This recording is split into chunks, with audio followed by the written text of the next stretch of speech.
Hello students and welcome back to our YouTube channel Vidyam. मैं हूं Anshita Jindal, a graduate from Shriram college of commerce new Delhi. आज है day number 6। आज हम करने वाले हैं हमारा प्लानिंग वाला चैप्टर, बिजनेस स्टडीज का चैप्टर नंबर 4। इसका वन शॉट मैराथन ये रहने वाला है। सो अकाउंट्स, इको, बिजनेस, हर चीज की वन शॉट तैयारी हमारे चैनल पे चल रही है। आई होप तुम सारा कुछ फॉलो कर रहे हो। मुझे जल्दी से कॉमेंट सेक्शन में जाकर के तुम्हारी अटेंडेंस लगाओ, तुम्हारी प्रेजेंस लगाओ एंड मुझे बताओ क्या तुम पूरी लेक्चर, पूरी सीरीज फॉलो कर रहे हो कि नहीं कर रहे हो। आज का चैप्टर जो है one of the smallest chapter है, तो आई थिंक आधे घंटे 40 मिनट का ही लेक्चर रहेगा, ज्यादा लंबा नहीं रहेगा। एंड इसमें सबसे इंपॉर्टेंट टॉपिक आता है टाइप्स ऑफ प्लान, जिसके हर एक टाइप के मैं कीवर्ड्स बताऊंगी क्योंकि उसके ऊपर केस स्टडी आनी गारंटीड है। टाइप्स ऑफ प्लान की केस स्टडी आती है, तो उसके केस स्टडी के लिए कीवर्ड्स बहुत जरूरी है जो मैं इस लेक्चर में करवाऊंगी। सो जल्दी से प्रेजेंस लगा दो कमेंट सेक्शन में जाके, चैनल को लाइक शेयर सब्सक्राइब कर दो एंड टेलीग्राम पे तुम्हें पता है सारे नोट्स मिल रहे हैं, रोज की रोज मैं नोट्स डाल रही हूँ। जैसे ही लेक्चर आएगा मैं साथ ही साथ एमसीक्यू भी डालूंगी व्हाट्सएप चैनल पे एंड इंस्टाग्राम पे डेली डोज ऑफ मोटिवेशन भी मिलेगी। एंड अगर तुम्हें मुझसे कोई भी क्वेश्चन पूछना है, वन टू वन कुछ भी बात करनी है, तो मुझे इंस्टाग्राम पे मैसेज करो, I will respond over there. शुरू करते हैं आज के हमारे लेक्चर को, चैप्टर प्लानिंग को।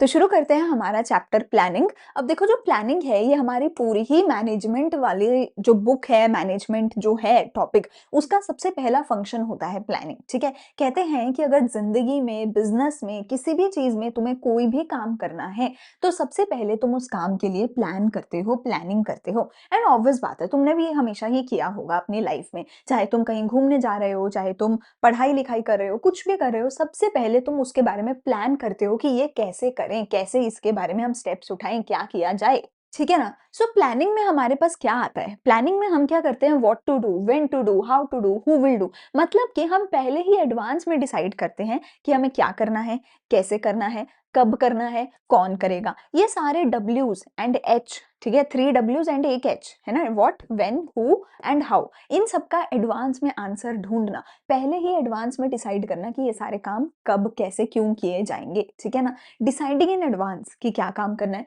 Bridging the gap between where we are and where we want to go. हम जहां पर हैं आज और हम जहां पर जाना चाहते हैं फ्यूचर में, उसके बीच में एक ब्रिज की तरह काम करता है प्लानिंग। इस प्लान के थ्रू ही, इस ब्रिज के थ्रू ही हम अपने फ्यूचर तक पहुंच पाते हैं और अपने फ्यूचर के गोल्स को, अपने कामों को पूरा कर पाते हैं। देखो, प्लानिंग की स्टेज पर ही होता है कि हम अपने गोल सेट करें। अगर हम अच्छे से प्लान नहीं करेंगे तो हम अपने गोल नहीं बना पाएंगे, फ्यूचर में जाके उन गोल्स को पूरा नहीं कर पाएंगे। ठीक है ना। सो प्लानिंग की स्टेज पर ही ये सारे का सारा काम हम करते हैं।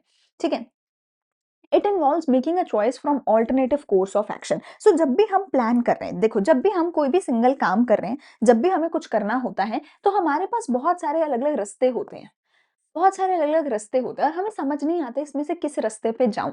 हमारे पास बहुत सारी अलग-अलग ऑप्शंस होती हैं, अल्टरनेटिव कोर्स ऑफ एक्शन होता है। इसमें से हमें डिसाइड करना होता है कि कौन-सा सबसे बेस्ट है और वो सारा कुछ हम डिसाइड करते हैं प्लानिंग के अंदर ही। प्लानिंग का प्रोसेस भी यही होता है ना? Deciding alternative course of action. Planning के अंदर हम क्या ढूँढने की कोशिश करते हैं कि भैया हमारे पास बहुत सारे ऑप्शंस हैं, इसमें से कौन-सी एक ऑप्शन होगी जिसके थ्रू हम जो है अपना प्लान बना के आगे बढ़ सकते हैं, काम पूरा कर सकते हैं। क्योंकि जब तुम काम करने जाओगे, तब तुम चारों ऑप्शंस के थ्रू काम कर ही नहीं सकते। जब काम करने जाओगे तब तो किसी एक ऑप्शन से ही काम करोगे, चारों ऑप्शन से तो काम नहीं कर सकते हो। सो वो प्लान ही होगा जिसके अंदर वो एक फाइनल ऑप्शन तुम डिसाइड करोगे। ठीक है। प्लानिंग के बेनिफिट्स क्या हैं? हमारे पास एक्रोनियम आपको दिख रहा है, क्या है एक्रोनियम? प्राइमर। प्लानिंग के बेनिफिट्स क्या हैं? प्राइमर। जितने भी एक्रोनियम्स मैं यहाँ पर बताऊंगी तुम्हें, जैसे ही कोई भी टॉपिक आएगा उसका एक्रोनियम आ जाएगा, एक्रोनियम मैं बताती चली जाऊंगी, तुम उसके एक्रोनियम को नोट डाउन करते जाओगे अपनी कॉपी में, अपने दिमाग में और कमेंट सेक्शन में। मुझे हर एक एक्रोनियम का कमेंट तुम्हारे से चाहिए। बेनिफिट्स ऑफ प्लानिंग का क्या है? प्राइमर। ठीक है। अगर तुमने पहले से कोई और एक्रोनियम याद किया हुआ है, क्योंकि मैं ना क्या करती हूँ, मैं कई बार एक्रोनियम बदलती रहती हूँ, जैसे मुझे लगता है कि कोई ज्यादा ईजी है तो कई बार मैं बदल देती हूँ। तो अगर तुमने कोई पहले वाला याद कर रखा हो, that's okay, that's totally okay, तुम उसको लिख देना, वो उससे याद कर लेना, क्योंकि जरूरी नहीं है कि तुम बार बार अलग अलग याद करो। अगर मेरी किसी पुरानी वीडियो से कोई और सुना हुआ है, कोई और याद है तो वो भी ठीक है। अगर कोई और नहीं आता तो मैंने अब और आसान आसान में बनाती रहती हूँ। रोज मेरा मेरे दिमाग में रोज मतलब ये चलता रहता है कि इसका क्या बने, इसका क्या बने। ठीक है। तो इसका क्या है? प्राइमर। ठीक है। बेनिफिट्स ऑफ प्लानिंग क्या-क्या हैं? सबसे पहले है इट प्रोवाइड्स डायरेक्शन। ये हमें दिशा दिखाता है कि हमें आगे कहाँ जाना है। बिकॉज़ फ्यूचर की प्लानिंग कर रहे हो, तो फ्यूचर कौन-सी दिशा में जाकर मिलेगा, वो दिशा कौन दिखाएगा? Planning. Reduces the risk of uncertainty. Uncertainty का क्या मतलब होता है? I don't know. अनसर्टेनिटी का मतलब क्या होता है कि मुझे नहीं पता, फ्यूचर में क्या होगा मुझे नहीं पता। अब अगर कुछ बहुत गलत होना हुआ, है ना? तो मैं प्लानिंग के थ्रू पहले से ही उसके लिए खुद को तैयार कर सकती हूँ। मतलब कि मैं पहले ही प्लान करके रख सकती हूँ कि मुझे 20 दिन पढ़ाई करनी है, 20 दिन की सीरीज़ बनानी है। इस 20 दिन में से शायद इस 1 दिन पे मुझे बाहर जाना पड़ेगा। तो उस 1 दिन के लिए पहले ही प्लान करके रखूँगी कि शायद अगर उस दिन पे बाहर जाना पड़ा, तो उसके लिए एडवांस में ही तैयारी करके रखूँगी, अपना सिलेबस पूरा करके रखूँ।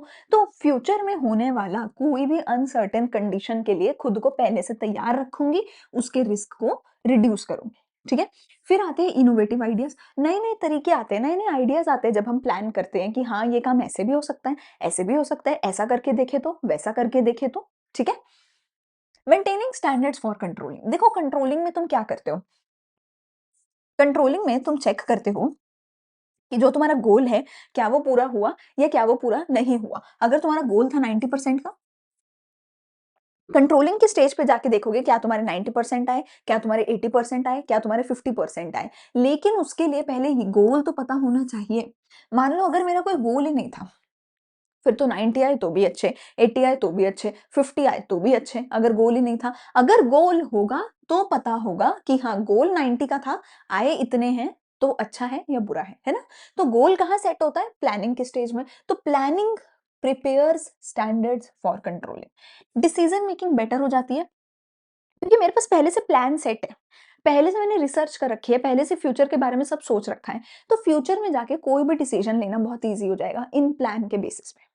मतलब मैं बहुत ज़्यादा इस चीज़ को फ़ॉलो करती हूँ अपनी पर्सनल लाइफ़ में कि एक बार कुछ प्लान बना लिया, जब प्लान बना रहे हो, तो उस पे पूरी डिस्कशन करो, ठीक है? अपनी टीम के साथ जब प्लान बना लिया, तो उस पे डिस्कशन करो। उस पे हाँ, सबका वोट लो, सबसे पूछो, सुनो, डिसाइड करो, है ना? सबकी सुनो। पर एक बार प्लान बन गया, देन आई से स्टिक टू द प्लान। फिर उसमें जो है ज़्यादा इधर-उधर का मत करो, क्योंकि जब प्लान बनाया था, तब सोचा था सब कुछ और सब सोच के प्लान बना है। तो फ्यूचर में ना बहुत आसान हो जाता है उस प्लान के बेस पे डिसीजन बनाना, ठीक है? क्योंकि फिर आपको सीधा बोलना है स्टिक टू द प्लान, ठीक है? इनफैक्ट इस बार के मेरे विज़न बोर्ड में मैं थोड़ी पर्सनल बातें बता रही हूँ तुम्हें। इस बार के मेरे विज़न बोर्ड में मैंने पहली बार ही बनाया ज़िंदगी में, 2026 का मैंने विज़न बोर्ड बनाया, उसमें मैंने एक चीज़ प्रॉपर लिखी है, stick to the plan and not to the mood. Mood के अकॉर्डिंग नहीं चलना, प्लान बन गया है कि 20 दिन सीरीज़ चलेगी, तो प्लान के अकॉर्डिंग काम होगा, ठीक है? सो उससे डिसीजन मेकिंग सच में बहुत बेटर होती है। Reduces wasteful activities. Wasteful activities reduce हो जाती हैं। आप अननेसेसरी हर जगह पे एफर्ट नहीं डालते हो। आपको क्लियरली पता है कहाँ पर कितना क्या काम करना है। जो आपके प्लान में लिखा हुआ है, आप उसके अकॉर्डिंग ही चलो। हर जगह हाथ मत मारो। तो आपका एफर्ट, टाइम, मनी कुछ वेस्ट नहीं होगा। ठीक है? सो ये हमारे हो गए सारे के सारे बेनिफिट्स ऑफ प्लानिंग। इसका ट्रिक क्या है? प्राइमर। ठीक है? अच्छा, इनको अब एक-एक करके हम समझ लेते हैं। प्रोवाइड्स मतलब एक बार मेरे साथ बस रीड कर लो, समझा तो मैंने दिया ही है, मैंने इसलिए लिखा है ताकि आप लोग मेरे साथ रीड करो एंड यू शुड फील कि हाँ, रियल लाइफ क्लास में आप पढ़ रहे हो। तो मेरे साथ बोलो, ऊँचा बोलना है, ठीक है? घर वालों को सुनना चाहिए, इतना ऊँचा बोलो। प्रोवाइड्स डायरेक्शन, तो it is clearly stated goals sorry यार 1 सेकंड रुक जाओ, दोबारा पढ़ते हैं, मज़ा नहीं आया।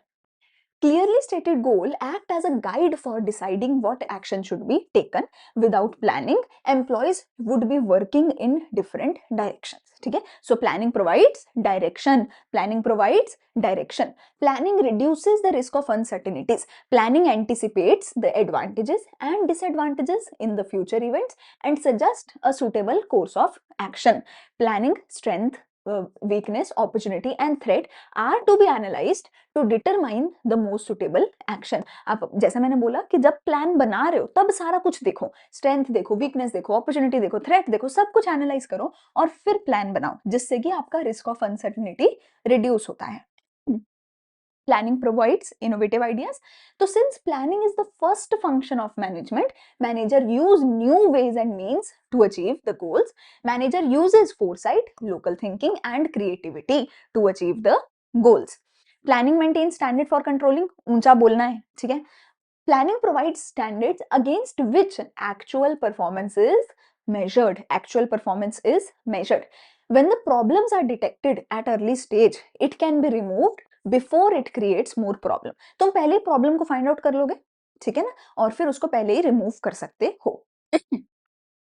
अगला, planning enhances decision making. Make a choice from various alternative. The manager has to evaluate each alternative and select the most practical plan. Planning reduces wasteful activities, clearly defines the activities and efforts of different division, departments and individuals. ठीक है? This avoids confusion and misunderstanding to carry the work smoothly. ठीक है? तो ये सारे हो गए अपने benefits. ठीक है? मुझे बताना comment section में कि तुमने मेरे साथ साथ बोला है कि नहीं बोला है. ठीक है? फिर है features of planning. Features of planning का हमारे पास क्या है ट्रिक? पॉप फिल्म, ठीक है, ये हमारी है ट्रिक. अब फीचर्स का आप जो है, मैं यूजुअली जो फीचर्स का बनाती हूँ वो हमारा क्या होता है, गो mummy papa go to CID, ठीक है, और प्लानिंग में मैं जी से लिख देती हूँ उसको, please mummy papa go to CID. तो तुम इसकी जगह पे यही वाला वैसे तो कॉपी पेस्ट कर सकते हो, please mummy papa go to CID, ठीक है. तो सबसे पहले पी से क्या आता है कि प्लानिंग प्राइमरी है. प्राइमरी का मतलब होता है कि प्लानिंग जो है फर्स्ट फंक्शन ऑफ मैनेजमेंट है, ठीक है. प्लीज मम्मी पापा, एम से क्या होगा, एम से होगा कि प्लानिंग जो है एक मेंटल एक्सरसाइज है, दिमाग में करने वाली एक्सरसाइज है. अगले पी से क्या होगा कि प्लानिंग परवेसिव है. और फिर क्या है हमारे पास, जी से है कि गोल अचीव करने के लिए काम आता है, ठीक है. और फिर CID, सी से क्या होगा, कॉन्टिन्यूटी.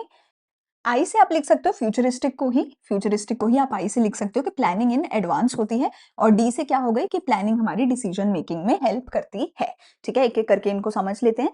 सबसे पहला क्या है, प्लानिंग हमारा प्राइमरी फंक्शन ऑफ मैनेजमेंट है. मेरे साथ बोलो, it lays down the base of other functions of management. All the other managerial functions are performed within the framework of the plans drawn. तो प्लानिंग जो है सबसे पहला फर्स्ट ही हमारा फंक्शन ऑफ मैनेजमेंट होता है. बाकी सारे फंक्शंस ऑफ मैनेजमेंट इसके अकॉर्डिंग ही करे जाते हैं. हमारे गोल्स को अचीव करने में हेल्प करता है प्लानिंग. जो मैंने दो तीन तुम्हें बताए हैं ये तो हर जगह लिख देना, कंटिन्यूअस, डायनामिक, इसमें भी लिख सकते हो प्लानिंग इज डायनामिक, ठीक है. कंटिन्यूअस है, गोल ओरिएंटेड है, ग्रुप एक्टिविटी है, डायनामिक है, ठीक है, फ्यूचरिस्टिक है, ये भी लिख सकते हो, इनोवेटिव है, ये भी लिख सकते हो. ये तीन चार तो आप किसी भी फंक्शन के फीचर्स में लिख सकते हो, कैरेक्टरिस्टिक्स में, ठीक है. चाहे प्लानिंग है, ऑर्गेनाइजिंग है, स्टाफिंग है, डायरेक्टिंग है, सारे गोल ओरिएंटेड होते हैं, सारे ग्रुप एक्टिविटी होते हैं, सारे कंटिन्यूअस होते हैं, सारे डायनामिक होते हैं, ठीक है, सारे इनोवेटिव होते हैं. तो ये किसी में भी लिख सकते हो, ठीक है. अगला क्या है, गोल अचीव करने में मदद करता है plan. It performs dual function of setting the objective and activities undertaken to achieve the objective. जैसे कि सेल्स को इंक्रीज करना, तो ऑब्जेक्टिव सेट भी यहीं करे जाते हैं और कैसे अचीव करना है उसका प्लान भी यहीं बनाया जाता है. परवेसिव है, हाँ परवेसिव भी हर जगह लिख सकते हो. प्लानिंग, ऑर्गेनाइजिंग, स्टाफिंग, सब कुछ परवेसिव है, सब कुछ परवेसिव है, ठीक है. It is required at all the levels of management, in all the departments, in all the organisations, ठीक है. It the top level involves more planning than lower level. अब प्लानिंग हर कोई करता है अपने अपने लेवल पे, पर ज्यादा मुश्किल, ज्यादा in depth planning top level करता है. इनफैक्ट टॉप लेवल का मेजर काम सिर्फ और सिर्फ प्लानिंग ही होता है. लेकिन बाकी डिपार्टमेंट्स भी अपने अपने लेवल पे, बाकी लेवल्स भी अपने अपने लेवल पे प्लानिंग करते हैं. अगला क्या है, प्लानिंग फ्यूचरिस्टिक है. It involves looking ahead and preparing for the future. Objectives are based on past experience and are done for the future. It involves decision making, ठीक है. हमारे पास बहुत सारे अलग अलग चॉइसेस हो सकती हैं, उनमें से कौन सी बेस्ट चॉइस तुम्हारे लिए रहेगी तुम्हें वो चूज करना होता है. केयरफुली एग्जामिनेशन करते हो हर एक चॉइस की, and evaluation of each alternative and choosing the most appropriate one, ठीक है. तो तुम्हारे पास अब अलग अलग ऑप्शन है कि तुम पहले अकाउंट्स पढ़ो या पहले इको पढ़ो या पहले बिजनेस पढ़ो, पहले इजी पढ़ो या पहले हार्ड पढ़ो, या लाइन वाइज चलो, ठीक है. सुबह पढ़ो कि रात को पढ़ो, अलग अलग ऑप्शंस हैं. तुम अपने प्लान में अपने हिसाब से बेस्ट ऑप्शन लिखते हो, ठीक है, उसकी बात हो रही है, वो डिसीजन मेकिंग करते हो. It leads to continuity. It is prepared for a specific period of time, एक साल के लिए, एक महीने के लिए. At the end of that period फिर से एक नया प्लान बनाया जाता है, नए फ्यूचर कंडीशंस के लिए, नए गोल्स के लिए, नए कामों के लिए, ठीक है. तो प्लानिंग इज कंटिन्यूअस. तो मैंने क्या बोला, group activity, goal oriented, continuous, pervasive, dynamic, decision making, ये कुछ एक चीजें तो जो हैं ये हर एक उसमें आप लिख सकते हो, हर एक उसमें. Management planning, organising, staffing, directing, controlling सब में लिख सकते हो, ये कुछ एक फीचर्स रिपिटेटिव हैं, ठीक है। लास्ट क्या है, planning is a mental exercise.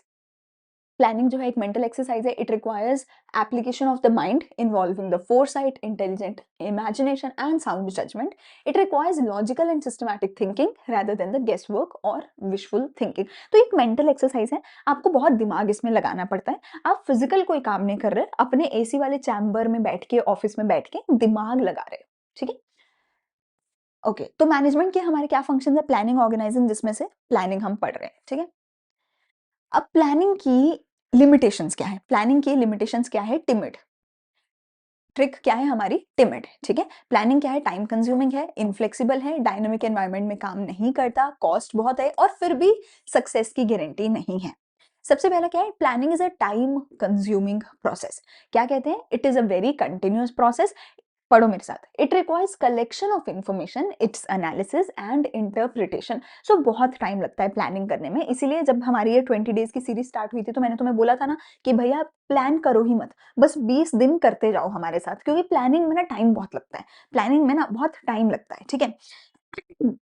तुम आराम से बैठोगे, हर एक चीज को इकट्ठा करोगे, सारी इंफॉर्मेशन कलेक्ट करोगे, इको के 20 चैप्टर, बिजनेस के 12 चैप्टर, अकाउंट्स के 15 चैप्टर, फिर एनालिसिस करोगे, ये छोटा है, ये बड़ा है, ये इजी है, ये मुश्किल है, ये कर लिया, ये रहता है, ये 50% हुआ, ये 80% हुआ, फिर उस पर अपना प्लान बनाने लगोगे। So it's a very lengthy task, है ना। So planning is a very time consuming process, वो एक प्रॉब्लम है। इनफ्लेक्सिबल है, एज आई सेड कि मैं भी वैसे मोस्टली ये करती हूँ कि यार प्लान बनाओ, 2 दिन लगाओ प्लान बनाने में, पर जब बन गया stick to the plan, not to the mood, है ना। तो वो इनफ्लेक्सिबल है, तुम बार बार प्लान बदल नहीं सकते हो, ठीक है। सो टॉप मैनेजमेंट करती है, usually the rest of the member just implement the plans, ठीक है। तो फ्लेक्सिबल नहीं है, बार बार चेंज नहीं कर सकते हो। Planning may not work in a dynamic environment, पढ़ो मेरे साथ। It becomes difficult to accurately plan the future if economic policies are modified, political condition, social condition, legal environment may affect the working। So कहते हैं कि ना dynamic environment में work नहीं करेगा। चैप्टर 3 में पढ़ा है कि बिजनेस एनवायरनमेंट बदलता रहता है, कोई भी एक चीज बदली तो दूसरों पे भी इफेक्ट होगा।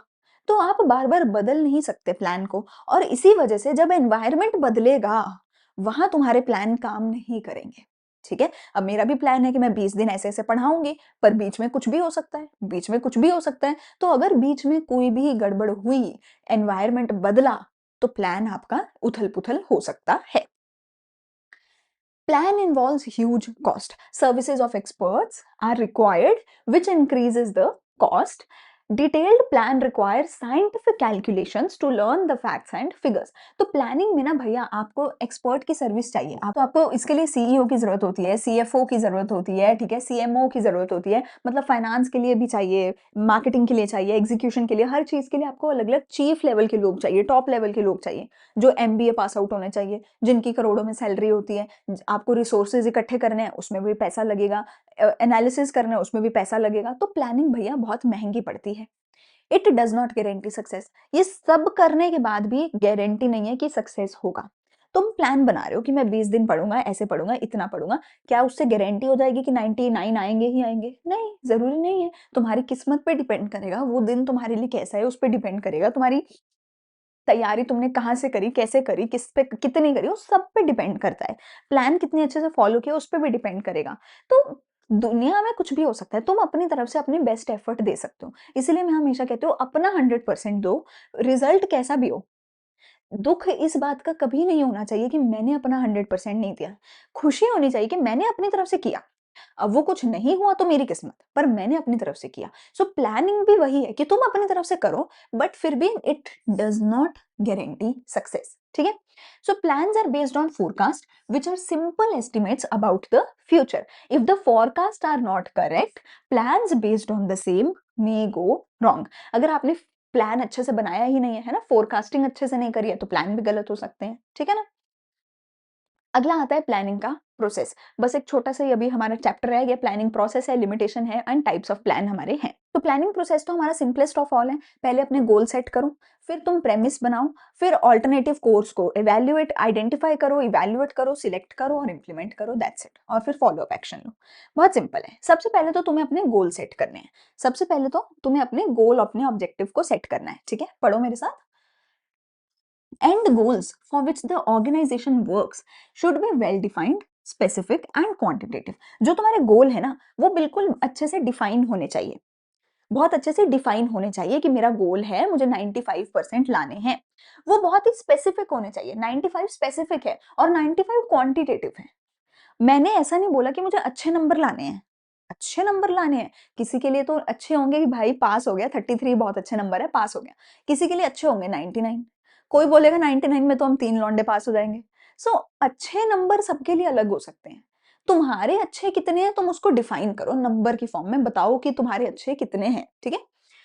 Managers must contribute ideas and participate in the objectives setting process. Manager जो है वो अपने आइडियाज बताए, पार्टिसिपेट करे गोल सेट करने के प्रोसेस में। अब सबसे पहले तुम्हें गोल सेट करने हैं जो तुमने कर लिए, ठीक है? गोल सेट करने के बाद तुम्हें प्रेमिस सेट करना है। प्रेमिस का मतलब होता है बेटा एक बाउंड्री लाइन, एक लक्ष्मण रेखा, एक set of boundaries, set of assumptions, ठीक है? फॉर एग्जाम्पल अगर मैं 20 डेज के लिए प्लान बना रही हूँ कि मैं 20 डेज पढ़ाऊंगी, इतना-इतना सिलेबस कंप्लीट करवाऊँगी। If I am making this plan for 20 days, then मैं उसमें एक असम्पशन सेट कर रही हूँ कि 20 डेज में सिलेबस पूरा हो जाएगा। मैं उसमें असम्पशन सेट कर रही हूँ कि 20 डेज में मैं बीमार नहीं पड़ूँगी, मुझे कहीं घूमने नहीं जाना, मुझे ये नहीं करना, मुझे 20 डेज में मैं इतने बजे इतनी वीडियो डालूँगी और मैं वो डाल सकती हूँ। ये सारे मेरे असम्पशन्स हैं। आप उन असम्पशन के बिना प्लान बना ही नहीं सकते। आप उन असम्पशन के बिना प्लान बना ही नहीं सकते। अगर मैंने 20 डेज का प्लान बनाया है, तो मैं बाय डिफ़ॉल्ट ये अज़्यूम कर रही हूँ कि मैं 20 डेज कहीं जाऊँगी नहीं, यहीं पे बैठ के वीडियोज़ बनाऊँगी, राइट? सो आप एक प्रेमिस बनाते हो, एक असम्पशन्स का सेट बनाते हो, उसके अंदर रह के प्लान बनाते हो। अब मेरा assumption ये है कि 20 days I am here available at my place, I am not going anywhere. अब मैं अपने घर पे रह के सुबह 4 बजे वीडियो बनाऊँ या रात के 10 बजे वीडियो बनाऊँ, वो मेरी मर्ज़ी, वो मैं अपने आप देख लूँगी। पर assumption के अंदर रहना पड़ेगा। assumption के अंदर रह के जो मर्ज़ी करो, ठीक है? सो प्रेमिस क्या होती है? प्रेमिस के लिए दूसरा वर्ड क्या है? assumptions. What are premise? It means assumptions, ठीक है? सो पढ़ो मेरे साथ। It consists of forecasting future conditions likely to have influence on goals, जैसे कि demand for goods, ठीक है? Cost of raw material, state of technology, government policies, ये सारे जो है प्लानिंग के प्रेमिस के अंदर आते हैं कि मैं अज्यूम कर रही हूँ सरकार की पॉलिसी ऐसी ही रहेगी, कॉस्ट ऑफ रॉ मटेरियल इतना ही रहेगा, मैं अज्यूम कर रही हूँ और उसके अकॉर्डिंग प्लान बना रही हूँ, ठीक है? आगे सिंपल है, अलग-अलग ऑप्शंस देखो, उनको एनालाइज़ करो, उनमें से बेस्ट ऑप्शन चूज़ करो और फिर इम्प्लीमेंट करो, फॉलो अप एक्शन लो। ये तो सिंपल है सारे। आइडेंटिफाई करो तुम्हारे पास क्या-क्या ऑप्शंस हैं। तुम्हारे पास ऑप्शन क्या होगा? पहले अकाउंट्स पढूँ या नहीं, पहले इको पढ़ लेता हूँ, नहीं, पहले बिज़नेस पढ़ लेता हूँ, नहीं सब छोड़ो पहले इंग्लिश कर लेता हूँ। इंग्लिश ईज़ी होती है भाई। सब छोड़ो पहले मैथ्स कर लेता हूँ। ये अलग-अलग ऑप्शंस हैं। तुमने आइडेंटिफाई कर लिए कि ये सारे तुम्हारे अलग-अलग ऑप्शंस हैं। So there are many ways to achieve the objectives and alternate course of action should be identified, ठीक है? Example, sales can be increase. Sale increase करने के क्या-क्या तरीके हो सकते हैं? ज्यादा एडवर्टाइजमेंट करो, सेल बढ़ेगी। डिस्काउंट दे दो, सेल बढ़ेगी। नए कस्टमर को अट्रैक्ट करो किसी तरीके से, सेल बढ़ेगी। नया प्रोडक्ट ले आओ, सेल बढ़ेगी, ठीक है? तो इनमें से कौन सा तरीका अपनाओगे, ठीक है? फिर अब इन सारे ऑप्शंस को तुम इवैल्यूएट करो। इन सारे ऑप्शंस को इवैल्यूएट करो। नहीं, पहले अकाउंट्स पढ़ने लगूँगा ना, तो यार अकाउंट्स के चक्कर में ना और कुछ कर ही नहीं पाऊँगा। अगर पहले ही बिज़नेस पढ़ने लग गया तो पहले ही नींद आने लग जाएगी। पहले इको पढ़ूँगा तो फिर अकाउंट्स छूट जाएगी। इवैल्यूएशन कर रही हूँ मैं इन सारे मेथड्स की, इन सारे ऑप्शंस की, ठीक है? So the positive and negative aspect of each proposal needs to be evaluated according to the need of the organization. Example, reducing price will affect the revenue. अगर मैं डिस्काउंट दूंगी तो मेरा रेवेन्यू इफेक्ट होगा, cell तो बढ़ेगी, revenue effect होगा। So now you have to see the positives and the negatives of everything, ठीक है? फिर इनमें से बेस्ट ऑप्शन को सिलेक्ट कर लो। The best plan has to be adopted and implemented most possible profitable and with the least negative consequences, ठीक है? Understanding the customer needs can be better option. Customer की नीड को समझो और उसके अकॉर्डिंग जो भी सबसे बेस्ट प्लान है, जिसके नेगेटिव सबसे कम है, पॉजिटिव सबसे ज्यादा है, उसको सिलेक्ट करो, फिर उस प्लान को इम्प्लीमेंट करो।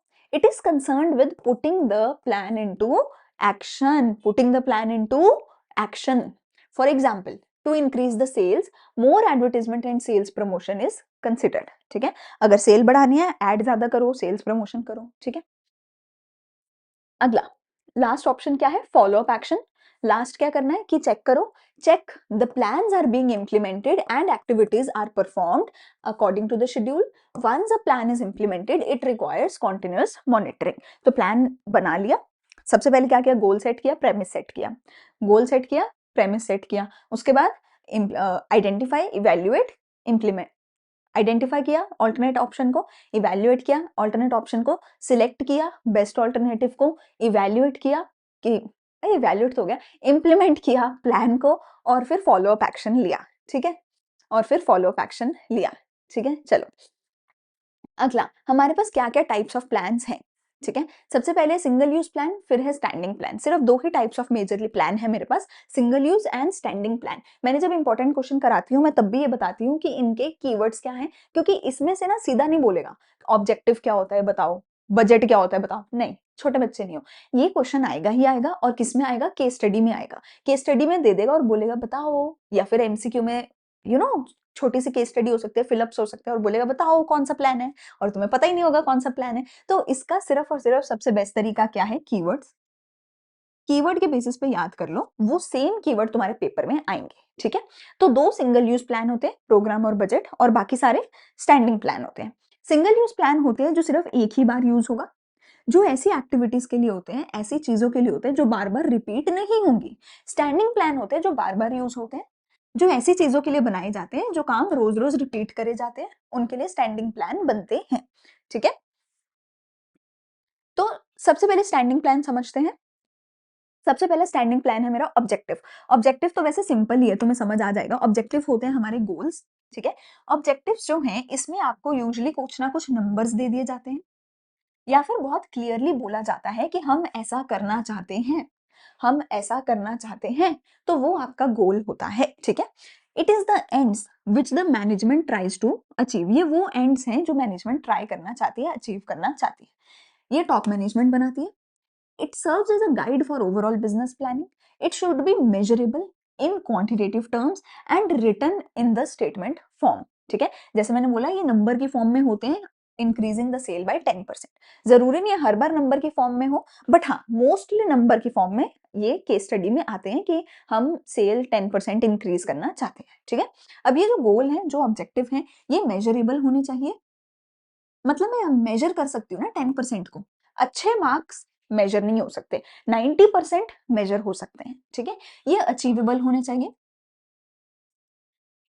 अचीवेबल होने चाहिए मतलब अगर आज तुम फेल हो रहे हो, मतलब लेट्स से तुम अभी पेपर, तुम्हारा पेपर है लेट्स से 1 महीने बाद, और अभी तुम फेल हो रहे हो, ठीक है, अभी तुम्हें 10-20 नंबर आ रहे हैं। तुम सोचो 1 महीने बाद पेपर में मैं 100 आउट ऑफ 100 ले आऊंगा, ये कहीं ना कहीं अचीवेबल नहीं है। तुम बोलो अभी मैं फेल हो रहा हूँ, मैं 50% तक पहुंच जाऊंगा, अचीवेबल है। 60 चलो मान लेते हैं, अचीवेबल है। पर अभी अगर तुम बिल्कुल ही फेल हो रहे हो और बोल रहे हो कि पेपर में जाके तुम 100 आउट ऑफ 100 ले आऊंगा, ये कहीं ना कहीं थोड़ा अचीवेबल नहीं है। अगर आप बोलो कि 1 साल में अंबानी बन जाएँगे, अचीवेबल नहीं है। 1 साल में हाँ, थोड़े बहुत लाखों रुपए कमा लेंगे या मे बी 1 आध करोड़ रुपए कमा लेंगे, थोड़ा अचीवेबल साउंड होता है। So it should be achievable, not unachievable. It should be measurable, it should be clearly defined. Clearly बताओ अपने एम्प्लॉइज को कि तुम्हारा क्या गोल है, ठीक है? फिर आती है स्ट्रैटेजी। स्ट्रैटेजी में सबसे पहली चीज़ जो है, जो सबसे पहला कीवर्ड है, वो क्या है कि ये लॉन्ग टर्म के लिए होती है, ठीक है? एक ही चीज़ है पूरे सारे टाइप्स ऑफ प्लान में जो लॉन्ग टर्म के लिए होती है, वो है हमारी स्ट्रैटेजी। ये एक पर्टिकुलर कोर्स ऑफ एक्शन के बारे में होती है। हमें बताया जाता है कि हमें क्या एक पर्टिकुलर कोर्स ऑफ एक्शन अपनाना है, वो हमें हमारी स्ट्रैटेजी बताती है, ठीक है? 1 सेकंड, ठीक है। तो ये जो स्ट्रैटेजी है हमारी, ये एक पर्टिकुलर कोर्स ऑफ एक्शन के लिए होती है और ये लॉन्ग टर्म के लिए होती है। फॉर एग्जाम्पल अगर मुझे एक नया सेगमेंट स्टार्ट करना है, लेट्स से साइंस का, तो मैं लॉन्ग टर्म के लिए एक स्ट्रैटेजी बनाऊंगी कि साइंस का पूरा सेगमेंट कैसे स्टार्ट करना है, ठीक है। बिजनेस एनवायरनमेंट एक और इसका कीवर्ड है। बिजनेस एनवायरनमेंट को कहाँ पे एनालाइज किया जाता है, स्ट्रैटेजी के अंदर एनालाइज किया जाता है, ठीक है। तो ये एक अच्छा हाँ, ये भी एक कीवर्ड है, कॉम्प्रिहेंसिव प्लान है टू अचीव द ऑब्जेक्टिव। तो इसमें क्या क्या कीवर्ड हो गए, नंबर 1 कॉम्प्रिहेंसिव प्लान है, नंबर 2 बिजनेस एनवायरनमेंट इसके अंदर देखा जाता है, तो बिजनेस एनवायरनमेंट लिखा आ रहा है, स्ट्रैटेजी है, कॉम्प्रिहेंसिव प्लान स्ट्रैटेजी है, एंड अगर लॉन्ग टर्म लिखा आ गया तो 110% स्ट्रैटेजी है, ठीक है। फिर ये एक पर्टिकुलर कोर्स ऑफ एक्शन होता है। मतलब मैंने 2-3 कीवर्ड बता दिए, इन दोनों तीनों में से कोई ना कोई एक तो होगा। वेरी हाई चांसेस कि लॉन्ग टर्म लिखा आता है, ठीक है? या फिर तुम खुद देख के समझ लो ना कि जैसे मैंने बोला है कि एक नया वर्टिकल ही स्टार्ट करना है ऑल टुगेदर, तो ऑब्वियसली वो एक लॉन्ग टर्म चीज़ है, ठीक है ना? Allocating resources necessary to achieve the objectives, ठीक है? रिसोर्सेज एलोकेट करना टू अचीव द ऑब्जेक्टिव्स, ये भी स्ट्रैटेजी के अंदर होता है। जैसे कि कंपनी की पूरी मार्केटिंग के लिए एक स्ट्रैटेजी होगी कि कस्टमर कौन है, प्रोडक्ट क्या है एंड ऑल ऑफ दैट, ठीक है? तो अगर तुम लॉन्ग टर्म की बात कर रहे हो, बिजनेस एनवायरनमेंट की बात कर रहे हो, कॉम्प्रिहेंसिव प्लान की बात कर रहे हो एक स्पेसिफिक काम के लिए, तो वो हमारी स्ट्रैटेजी कहलाती है, ठीक है? पॉलिसी और ऑब्जेक्टिव के बीच सबसे पहले पॉलिसी तो समझ लो क्या होती है। पहले समझो पॉलिसी क्या होती है। पॉलिसी होती है जनरल गाइडलाइन या जनरल स्टेटमेंट। ये सबसे बड़ा कीवर्ड है पॉलिसी के लिए, ठीक है? जैसे स्ट्रैटेजी के लिए क्या है कि एक कॉम्प्रिहेंसिव प्लान है, पॉलिसी के लिए क्या है कि ये एक जनरल स्टेटमेंट है। ये सबसे बड़ा कीवर्ड है पॉलिसी के लिए, ठीक है? पॉलिसी जो है वो बनाई जाती है on the basis of strategy. Strategy बनाती है, पहले पहले स्ट्रैटेजी बनाओगे, उस स्ट्रैटेजी को टुकड़ों में तोड़ोगे और उसके अंदर छोटी-छोटी पॉलिसीज़ बनाओगे। जैसे मेरी स्ट्रैटेजी है मार्केटिंग से रिलेटेड, तो मार्केटिंग से रिलेटेड जो मेरी स्ट्रैटेजी है, उसमें मैं एक पॉलिसी बनाऊँगी कि चाहे कुछ भी हो जाए, मैं डिस्काउंट देने ही नहीं वाली हूँ।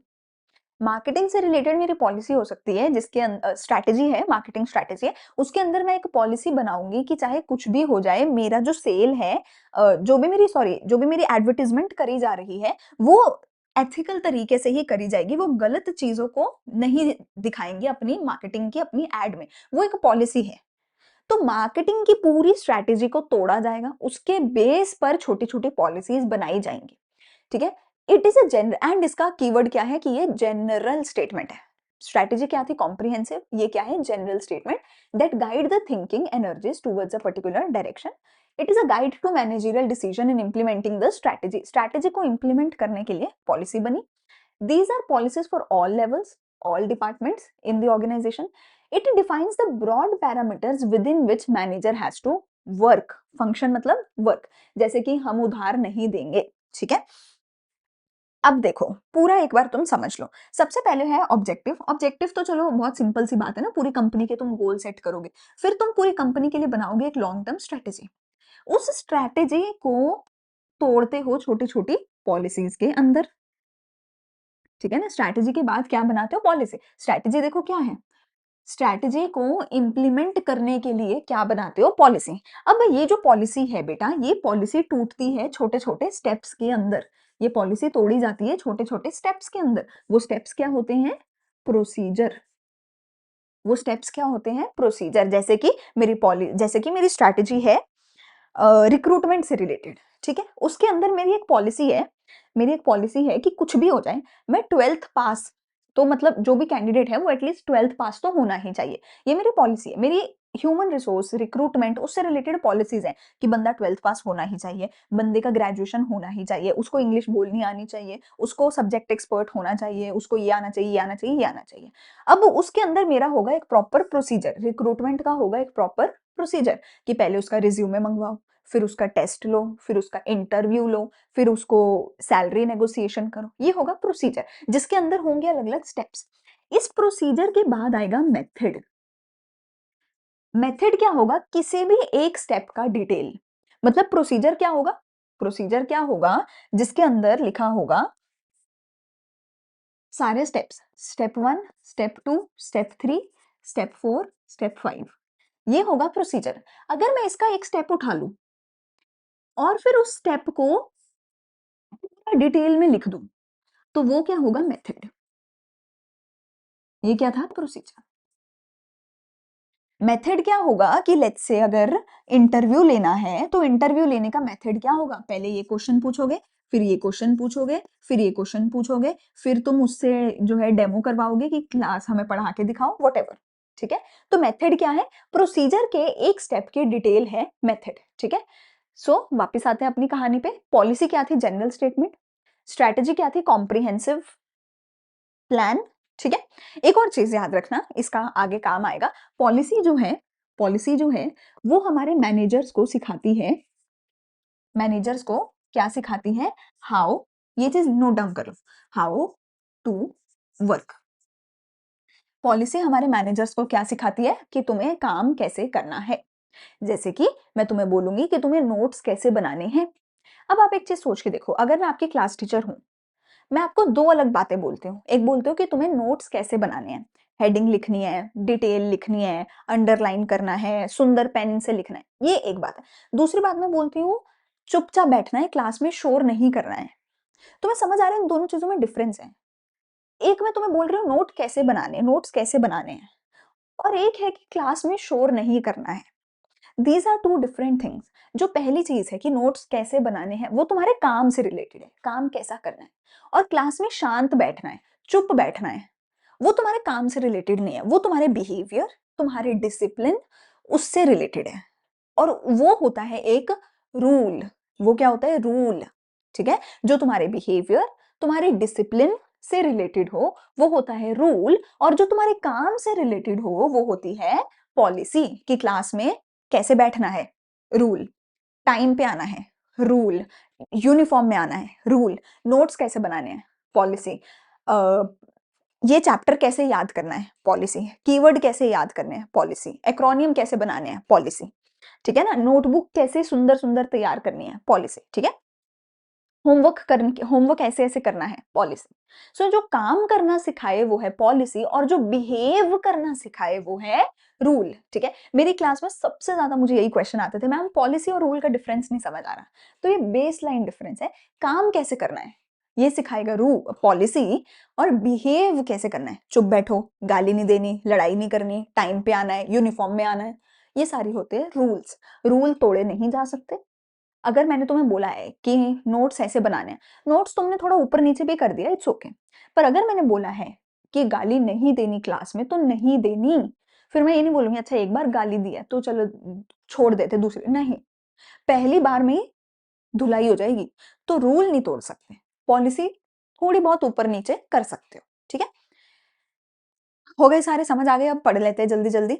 तो पॉलिसी जो है it tells how to work. Policy जो है जनरल स्टेटमेंट है। पॉलिसी जो है स्ट्रेटेजी के बेस पे बनाई जाती है। पॉलिसी का स्टेप बाय स्टेप होता है एक प्रोसीजर, ये हमें बताता है रूटीन स्टेप्स। प्रोसीजर का तो सिंपल है ना, जहां पे स्टेप लिखा आ गया तो प्रोसीजर है, ये तो कीवर्ड ही है। ठीक है। दे आर स्पेसिफाइड एक क्रोनोलॉजिकल ऑर्डर में होते हैं। ठीक है, फॉलो करने के लिए होता है, इनसाइडर इसको फॉलो करता है। ये स्टेप्स होते हैं किसी भी पॉलिसी फ्रेमवर्क के। ठीक है। Procedure for selecting an employ. ठीक है, प्रोसीजर का तो कीवर्ड क्या है, स्टेप्स। ठीक है। डिफरेंस वगैरह यार तुम देख लेना, डिफरेंस तो मतलब सिंपल ही है, तुम यहाँ से पढ़ के कर सकते हो। ठीक है। फिर आते हैं अरे मेथड। पहले मेथड देखो, मेथड क्या है? It provides the prescribed ways in which a task has to be performed considering the objective। अब मेथड का भी ये क्या है, प्रिस्क्राइब्ड वे है। मेथड का मतलब क्या है, prescribed way. It deals with a task comprising a step of a procedure. एक प्रोसीजर के किसी एक स्टेप का डिटेल क्या होता है, method. It specifies how this step is to be performed. Selection of proper method saves time, money and effort, and it increases efficiency. ठीक है। For example method of conducting an interview. ठीक है। Rule क्या है? They are very rigid and they are definite plans that specify what is to be done और what is not to be done in a given situation. ये है इसका keyword. Keyword ये है कि क्या करना है और क्या नहीं करना है। और इसमें कोई भी स्कोप नहीं होता है चॉइस का, जजमेंट का। ये आपके बिहेवियर को रेगुलेट करते हैं, आपके कम्युनिकेशन को फैसिलिटेट करते हैं। They lay down penalty for its violation. मतलब ये नहीं तोड़ा जा सकता। No smoking, lunch break at 2 PM। No smoking, no smoking. एक सुट्टा फूक लिया, चल कोई नहीं, दूसरे पे रोकूंगा ना, पहले पे ही फाइन लगेगा। ठीक है, एक गाली दे दी, पहले पे ही फाइन लगेगा, पहले पे ही पकड़े जाओगे, पहले पे ही धुलाई हो जाएगी। ठीक है जी। तो रिजिड होते हैं रूल्स, पॉलिसी थोड़ी सी फ्लेक्सिबल होती है, रूल्स बिल्कुल रिजिड होते हैं। रूल्स तुम्हें बिहेव करना सिखाते हैं, पॉलिसी तुम्हें काम करना सिखाती है अपने मैनेजर को। ठीक है। अगेन ये एक छोटा सा डिफरेंस है। डिफरेंस वगैरह तुम देख लेना, डिफरेंस तो मतलब तुम्हें समझ आ ही जाएंगे। डिफरेंस मैंने सारे एक बार डाल दिए थे ताकि तुम जो है नोट्स पढ़ के जो है सारे के सारे देख सको। ठीक है, नोट्स पढ़ के सारे डिफरेंसेस याद कर लेना। मैंने तुम्हें डिफरेंस वैसे समझाई दिए सारे, मैं एक बार रिपीट कर देती हूँ। स्ट्रैटेजी है कॉम्प्रिहेंसिव प्लान, पॉलिसी है जनरल गाइडलाइन, रूल्स हैं what to be done, what not to be done, and they are very strict. Procedure है स्टेप बाय स्टेप। मेथड है एक prescribed manner of doing one step of the procedure, detailed manner of a step of procedure, वो होता है method. ठीक है। Goals, objective क्या है, गोल्स हैं न्यूमेरिकल फॉर्म में होने चाहिए, ठीक है, मेजरेबल होने चाहिए, डिफाइंड होने चाहिए। ठीक है। फिर है सिंगल यूज प्लान, जो कि दो ही हैं, बजट और प्रोग्राम। बजट तो बहुत सिंपल है, तुम्हारी एक स्टेटमेंट है एक्सपेक्टेड रिजल्ट की इन न्यूमेरिकल टर्म में बताते हो कितना काम कैसे क्या क्या क्या नहीं। ठीक है। न्यूमेरिकली एक्सप्रेस करते हैं सारा कुछ। तो बजट के अंदर क्या होता है, तुम ये भी बताते हो कि फ्यूचर में क्या करना है, और ये भी बताते हो कि पास्ट परफॉर्मेंस कैसा था, और सब कुछ न्यूमेरिकली एक्सप्रेस होता है। ठीक है। फ्यूचर फैक्ट्स एंड फिगर्स होते हैं, provides a standard to compare the actual figures with expected figures. ठीक है, कि फ्यूचर में हमें 10 लाख रुपए यहाँ लगाने हैं, पर पास्ट में 10 लाख रुपए जो सोचे थे वो वहां लगाए नहीं गए थे, तो पास्ट का भी सारा देखते हो ऑब्वियसली पैसे के टर्म्स में, और फ्यूचर का भी देखते हो। For example a sales budget forecast करेगा sales of different product in a particular month. ठीक है। प्रोग्राम क्या है, प्रोग्राम इज आप कोई एक फंक्शन कर रहे हो, मतलब हर बार दिवाली के प्रोग्राम का अलग से प्रोग्राम बनेगा, दिवाली के फंक्शन का हर बार 26 जनवरी का अलग प्रोग्राम होगा, हर बार ट्रिप पे घूमने जाते हो तो हर ट्रिप की अलग से प्लानिंग करी जाती है ना। तो ये वही बात है कि आप जब वंस इन अ वाइल कोई एक स्पेशल फंक्शन कर रहे हो, स्पेशल ट्रिप कर रहे हो, तो उसके लिए पूरा प्लान दोबारा बनाओगे। हर ट्रिप का बजट अलग होगा, ऑब्जेक्टिव अलग होगा, rule method plan policy procedure सब अलग होगा हर एक ट्रिप का। ठीक है ना, हर एक फंक्शन का। सो जो प्रोग्राम है ये एक सिंगल यूज प्लान है जो हर फंक्शन के लिए दोबारा से बनाया जाएगा, और इसके अंदर सारी चीजें आएंगी, उस पर्टिकुलर फंक्शन उस पर्टिकुलर प्रोग्राम का बजट भी आएगा, ऑब्जेक्टिव भी आएगा, स्ट्रेटेजी भी आएगी, पॉलिसी भी आएगी, प्रोसीजर भी आएगा, मेथड भी आएगा, रूल भी आएगा। ठीक है। It is a combination of goals, policy, procedure, rules, task, budget, resources employed all other elements necessary to carry a given course of action. एक primary program can cover a major course of action in an organization. ठीक है। For example, when the airline makes a program to expand the operation to a new destination it is a major program. It is to be started by approval from authorities, appointment of agent, representative, organisation of schedules etcetera. ठीक है। तो आपका जो है ये अपने आप में एक पूरा बड़ा सारा प्रोग्राम है, जिसके अंदर बजट गोल पॉलिसी प्रोसीजर सारा कुछ आएगा जो स्पेसिफिक टू दिस प्रोग्राम होगा। इसका ऑब्जेक्टिव इसका होगा, इसकी पॉलिसी इसकी होगी, उसका किसी और से कोई लेना देना नहीं होगा। ये अपने आप में एक पूरा अलग से हमारा काम चल रहा है। ठीक है। तो ये दो हो गए सिंगल यूज प्लान, बाकी सारे हो गए स्टैंडिंग प्लान। अब जल्दी से कमेंट सेक्शन में पहले तुम लिखोगे डन कि तुमने पूरा लेक्चर कवर कर लिया है, एंड मुझे प्लीज आज के लेक्चर में जरूर बताना क्या तुम्हें सारे के सारे जो मैंने समझाए हैं टाइप्स ऑफ प्लान क्या ये समझ आए, क्योंकि बच्चों की बहुत ज्यादा ही आती है कि मैम इसका और इसका नहीं समझ आ रहा, ये और ये नहीं समझ आ रहा। सो मैंने सिंपलेस्ट ऑफ मैनर में बेस्ट कीवर्ड्स के साथ करवाने की कोशिश करी है। तो प्लीज मुझे कॉमेंट सेक्शन में बताना कि क्या तुम्हें ये सारे के सारे समझ आए हैं। कोई भी डाउट है तो तुम टेलीग्राम पे पूछो, टेलीग्राम पे डिस्कशन ग्रुप में I will solve your doubts इससे रिलेटेड अगर कुछ भी है तो। ठीक है। बाकी तुम्हें पता ही है कि लाइक शेयर सब्सक्राइब करना है। नोट्स के लिए टेलीग्राम पे तुम्हें ये नोट्स मिल जाएंगे, उसमें से सारे डिफरेंसेस वगैरह आप याद कर सकते हो। मैं मिलूंगी अगले लेक्चर में अगले चैप्टर के साथ। Thank you, bye bye.